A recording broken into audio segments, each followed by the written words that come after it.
Welcome back. Barotseland, the kingdom of the Lozi people, was a protectorate under British colonial rule and became part of Zambia at the country's independence in 1964. The area is now known as Western Province. There are approximately 5 million people living in Barotseland. In terms of the Barotseland Agreement of 1964, the area became part of Zambia. It's alleged that Zambia did not comply with the terms and conditions of that agreement, and therefore rendering it null and void. In 2012, the districts of Barotseland resolved to be separated from Zambia, and they started advocating for their right of self-determination. In 2013, Afumba Mombotwa was sworn in as the Administrator General of Barotseland in defiance of the Zambian government's jurisdiction over that area. Subsequently, 3 of Barotseland Kingdom leaders were arrested in December 2014 on charges of treason, and they were tried and convicted in March 2016 and sentenced to 10 years imprisonment. In April 2018, they lodged an appeal against both their conviction and sentence, but their appeal has not been heard. Now I'm joined in studio by Secretary General of LINYUNGANDAMBO Youth League, Chris LUBASI, and KALALUKA, or rather, and the League's Secretary for International Relations, Bright NYAMBE. Gentlemen, let me welcome you. I'm not even going to try and repeat your names, but just feel welcome. Thanks. Yes. Right now, let's talk about this Barotseland story. All of a sudden, come 2012, you're trying to resuscitate something that happened in 1964. And I mean, I know that there were monies that disappeared to the tune of about 78 million euros or pounds.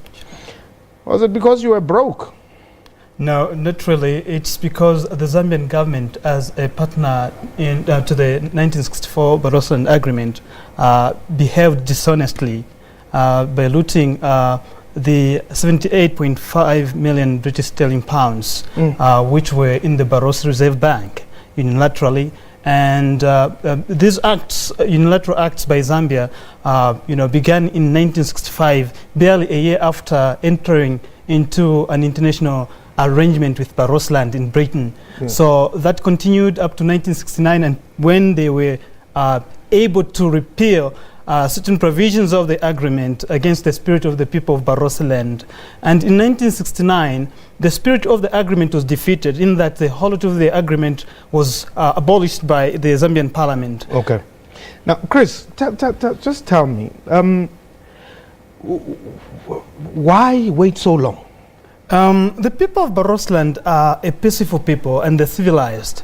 They believe in the post-millennium doctrine of solving their problems. It's not, that their quietness means, they cannot do anything, but they're civilized enough to wait until all measures, to secure their country seem to fail. That's when they can, secure other means from somewhere.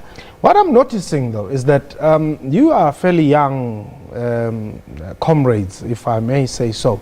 Are you taking up a struggle which your forefathers and your fathers and grandparents failed to conquer? Well, let me hear from you. Yes, you'd find that most young people are the one who are active. Yes, and the old one, they give guidance to the young ones. Yeah. Yes. But right, listen, there has to be a reason why Barotseland was annexed, if one may say so, because other annexures in the world caused world wars, but in your case, an annexure caused nothing but a peaceful demonstration for 40 years, and you praying to God and all. That's what your manifesto says. You always rely on God for guidance and all that, instead of fighting for your land. Yes, yes. We are very civilized people, and we have that patience, and we believe that just achieving greater things doesn't matter of fighting, but even involving the brain and thinking you sit down and resolve issues. Okay, what do you want the government of Zambia to do? We want the Zambian government to recognize that they have no legitimacy over Barotseland. Okay, they have refused to do that for the past 40 years. No, we have international law and we abide to that. They are not respecting it. We appeal to the international community to come, and help and intervene in this issue. They have ignored you for 40 years. No, we have solutions then. Because if peaceful calls for peaceful disengagement processes fail, then we left to choose our own methods of solving this impasse. But I believe they've not yet failed the this issue. matter has not even gone to the United Nations. It has gone. It has gone. There's no resolution. Maybe they are still investigating, but maybe. But no, they are still investigating, but it has gone so far. Well, other stories, I mean, the Wira people are recognized at that level. The Palestinians are recognized at that level. Who are you? We are sure that they will recognize us. When? Just now. You're still praying? No. Let me chip in. The issue of Barotseland has been tabled by international tribunals. Yeah. We know in 1994, 1996, His late Majesty King Lute Yeta IV brought this issue to the attention of the Commonwealth.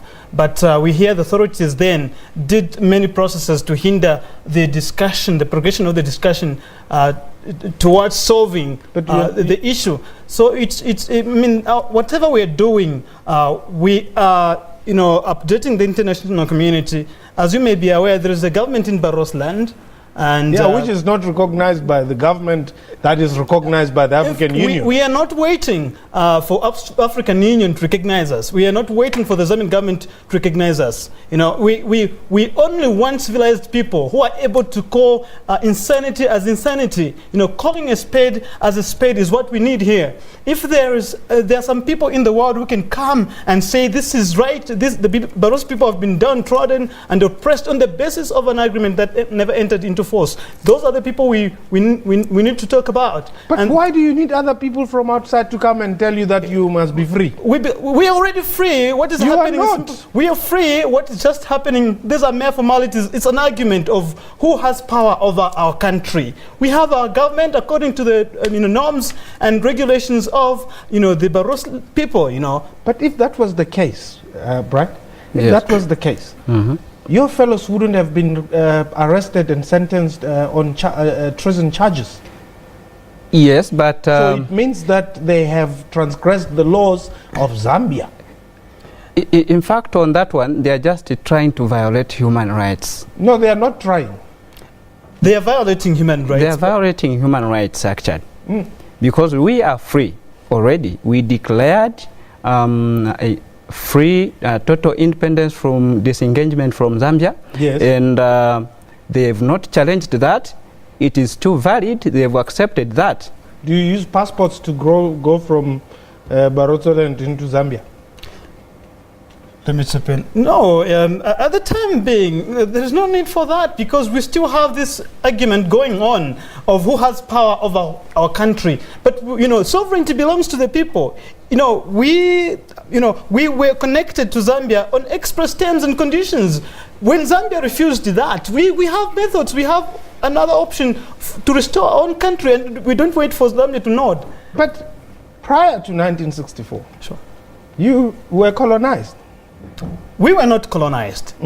Our express connection with any foreign powers was regulated since the 19th century, when the explorers and missionaries came to Africa. Yes. The first encounter of the Barotseland people with aliens and foreign powers was through agreements, like the Lokna concession of 1890 by His late Majesty King Lewanika. So this has been the trend of the Barotseland people. We were a protectorate. And what is surprising is Zambia was simply inheriting the obligations of the British Crown over Barotseland. But the president never inherited the powers of the Litunga. But what we see is the president assumed the responsibilities of the Litunga and even went to an extent of colonizing Barotseland, a black-to-black colonization, and that's what we are refusing. Okay. Today's president in Zambia is what? Is the fifth, sixth? The sixth president. Okay. So it's even worse because under KK that was like almost 30 years. So you have failed to convince 6 leaders that you need to be independent. I'm sorry, we have not failed. You know, okay, how you have not succeeded. We have not, yeah, to some extent we failed to succeed because we were failing to satisfy the requirements of the Zambian regimes. But the issue is, you know, the issue of Barotseland is, you know, threefold. It's a legal issue, it's a rights issue, and also it's a, you know, an independence issue, a matter of liberties. So when you look at the issue of Barotseland, you know, you must understand to say it's not about the Zambian government being convinced of our existence. We do exist. Of course. And our right to self-determination cannot be, you know, undermined by anyone. But, Pride, why are you still relying on God to free yourselves from Zambia when you are 5 million?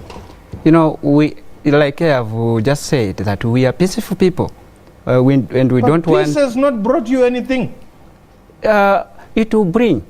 It will bring. When? We are very much confident that this is the reason why we are calling on the international community to intervene. Okay. Yes, so that they see how Zambia has mistreated us regarding of even violating the human rights. And as I'm speaking to you this time, the Zambian government has deployed their armory in Barotseland. Okay. Yes, the schools, they've been camping. I mean, soldiers are camping on the schools. They are raping. I mean, they are raping our pupils. They're just, there's no peace in Barotseland as I speak now. Okay. Yes. Unfortunately, we've run out of time. It's a matter that I would still want to engage you on, because there's a lot of things that you're blaming on this integration into Zambia, social cohesion, there's no peace and all that, because you believe it's because, you are annexed, so to say. But we wish you all the best. But you would have to do more than just praying in order to really realize your freedom. In fact, we are even appealing to the South African government to come in, especially President Cyril Ramaphosa being the SADC chairperson, okay. Because yes. we believe always something can be done. The people of South Africa and the people of Barotseland share a common history. Thank you so much. Yes. Well, that was Secretary General of LINYUNGANDAMBO Youth League, Chris LUBASI KALALUKA, and the League's Secretary for International Relations, Bright NYAMBE. And Pearl, what have you got? Wampo, at the back of that, we'll take a quick break and we'll return with more news at the top of the hour. Do stay with us here on The Globe.